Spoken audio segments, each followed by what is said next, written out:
What is going on, 80K Sports Performance families? Coach Ryan here with another Coach's Corner. This week, I want to talk about athletes who are kind of in a gap in between their seasons and what should they be doing with that time. So we've had several parents of athletes and athletes reach out about training because their fall sports are kind of wrapping out, but their winter sports aren't quite starting up just yet. And they're not really sure what to do. Should they jump into training? Should they wait for our winter session to start? Which, that begins on December 2nd. Registration is now open. But what should they be doing in the meantime? Should they come in and train a little bit? Should they just go for a run on their own because the weather's still kind of nice? What should they be doing?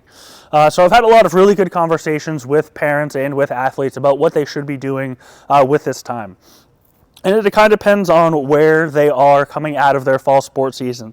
So if they are a little bit banged up, maybe some minor injuries, nothing crazy, but just kind of some bumps and bruises accumulated along the way, now is a really good time to kind of put yourself back together. So that's working on your soft tissue work, that's your foam rolling, working on some mobility, doing any sort of recovery methods with Theraguns, things of that nature. This is a really good time to do that and kind of start restoring some of that mobility that might have been lost over the course of their season through a lot of practices, a lot of games, playoff runs, things like that.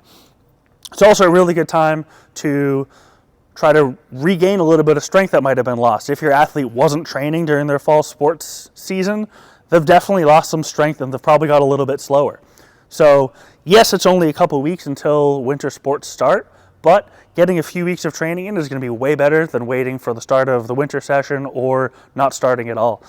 So getting into the gym, and workouts don't have to be crazy intense. We'll see a lot of athletes that they're like, oh, we got 3 weeks till the tryouts for winter sports start.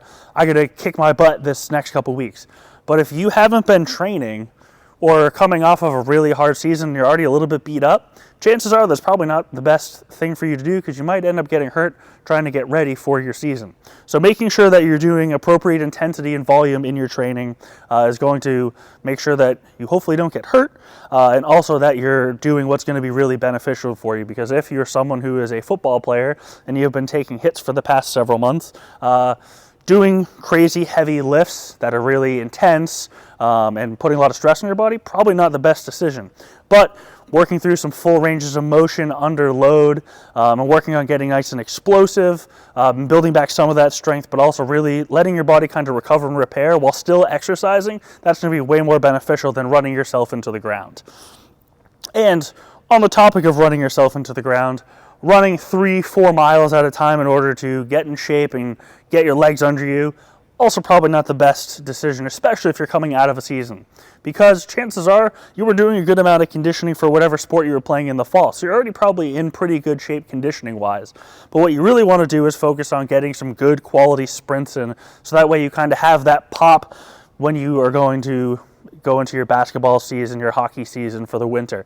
So making sure that you're training the right things at the right intensity and at the right volume is really going to be your best bet. But the main thing is making sure that you're not doing nothing. So make sure that you're doing something. If you have questions about what that something should look like for you or for your athlete, feel free to reach out and I'm happy to help guide you in whatever direction is going to be best for you and your athlete.